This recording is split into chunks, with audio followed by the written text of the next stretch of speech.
ഞാനും ഇതുപോലെ ഹാപ്പി ആയിട്ടാണ് ഇവിടെ നിന്ന് ആദ്യം പരോളിന് പോയത്. പക്ഷെ തിരിച്ചു കൊണ്ടുവരാൻ പട്ടാളത്തെ വിളിക്കേണ്ടി വന്നു. What A fantastic memories. അതുപോലെ ആവലെ മെസ്സിൽ തിരിച്ചു പറഞ്ഞേ. സമയം കിട്ടുമ്പോൾ വീട് വരെ ഒന്ന് പോകണം, മോളെ ഒന്ന് കാണണം. അതൊക്കെ ഞാൻ ഏറ്റു. ഇവന്റെ വീട്ടിലൊന്ന് കയറണം. ഇവന്റെ അച്ഛൻ്റെ അമ്മയുടെ സുഖവിവരങ്ങൾ അറിഞ്ഞതിന് ശേഷം ഇവനവിടെ വിളിച്ചോണ്ട് വന്ന് നിർത്തിയിരിക്കുന്ന ഒരു പെണ്ണുണ്ടല്ലോ, അവളെ ഒന്ന് കണ്ട് കാര്യങ്ങളൊക്കെ അറിയിച്ചിട്ടേ വരുള്ളൂ. ശരിയെന്നാ മേശരി, അന്വേഷിക്കാൻ എനിക്ക് ആരുമില്ല. ഒരിക്കൽ ജയിലിൽ കിടന്നവനെ സ്വന്തം വീട്ടുകാർ പോലും അടുപ്പിക്കുകയല്ല. ഇവിടെ നിന്ന് ഒരാൾ പുറത്തു പോകുന്നത് കാണുമ്പോൾ ഒരു സന്തോഷം, എനിക്കത് മതി. ശരിയെന്നാ.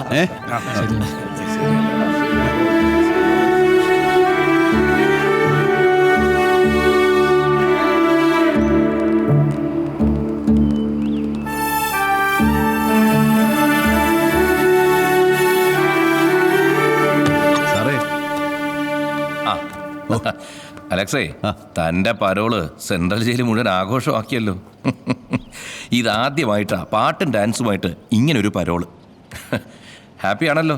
ഓ, സാറന്മാർ ചെയ്തെന്ന എല്ലാ സഹായങ്ങൾക്കും ഒരുപാട് നന്ദിയുണ്ട് സാറേ. എടോ, ജയിലിൽ വിശ്വസ്തരായ തടവുകാർക്ക് ഞങ്ങൾ ഉദ്യോഗസ്ഥർ എന്നും നല്ല സുഹൃത്തുക്കളായിരിക്കും. ഓ, സമയം കളയണ്ട, വിട്ടോ. ഓ, അപ്പം ഞാൻ പോയിച്ചു.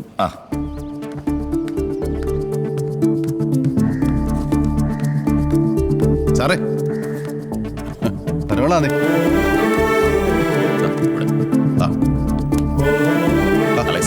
പറയണ്ടല്ലോ, കൃത്യസമയത്ത് തന്നെ കേറിയേക്കണേ.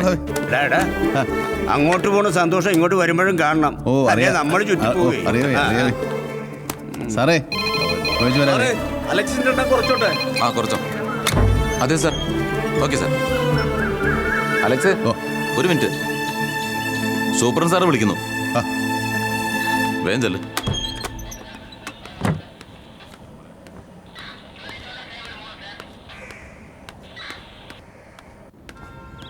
സാറേ, ഞാൻ എല്ലാം റെഡിയായി കാലെടുത്ത് പുറത്തേക്ക് വെച്ചപ്പോഴാണ് സാറ് വിളിപ്പിച്ചത്. അലക്സിനെ ഞാൻ വിളിപ്പിച്ചത്. സാറേ, എന്നാ പറഞ്ഞാലും ഞാൻ ചെയ്തിട്ടേ പോകത്തുള്ളൂ. ഷൂ പോളിഷ് ചെയ്യാനോ ഷർട്ട് തേക്കാനോ ഫയൽ എന്നാങ്കിലും എടുത്ത് മാറ്റി വെക്കാനോ ഉണ്ടെങ്കിൽ പറ സാറേ, ഞാനത് ചെയ്തിട്ടേ പോകത്തുള്ളൂ. ക്വാർട്ടേഴ്സിൽ എന്തെങ്കിലും പണിയുണ്ടോ സാറേ? അതൊന്നും വേണ്ട അലക്സേ. പിന്നെ എന്നാ സാർ? അലക്സിന്റെ പരോൾ റദ്ദാക്കിക്കൊണ്ടുള്ള ഫാക്സ് മെസ്സേജ് വന്നിട്ടുണ്ട്. അത് പറയാനാണ് ഞാൻ വിളിപ്പിച്ചത്. റദ്ദാക്കിയത് തൻ്റെ മോനാണ്.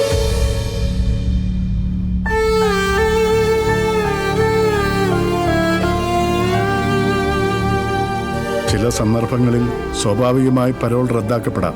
കാരണം ഇറങ്ങാൻ പോകുന്ന പ്രതിക്ക് ഏതെങ്കിലും തരത്തിൽ ജീവന് ഭീഷണി ഉണ്ടെങ്കിലോ അതല്ലെങ്കിൽ പുറത്തുള്ള ആർക്കെങ്കിലും ഇയാൾ ഒരു ഭീഷണി ആവുന്നുണ്ടെങ്കിലോ പരോൾ റദ്ദാക്കപ്പെടാം. ഇവിടെ ഇപ്പോ നിന്റെ മകനാണ് അത് ചെയ്തത്. ഉള്ളതാണോ സാറേ? ഇനിയിപ്പോൾ എങ്ങനെ അവൻ്റെ പേര് വല്ലവനും കള്ളവപ്പെട്ട് കൊടുത്താണെങ്കിലും? ഓ, അങ്ങനെയൊന്നും ആകത്തില്ലല്ലേ. സാറന്മാരിപ്പോൾ എനിക്കെതിരായിട്ടൊന്നും ചെയ്യത്തില്ല. എന്നാൽ പിന്നെ ഞാനങ്ങോട്ട് സെല്ലിലോട്ട് പോവാ. ഈ ഉടുപ്പെല്ലാം എഴുതങ്ങ് കൊടുക്കണമല്ലോ. അവൻ തന്നെയല്ലേ?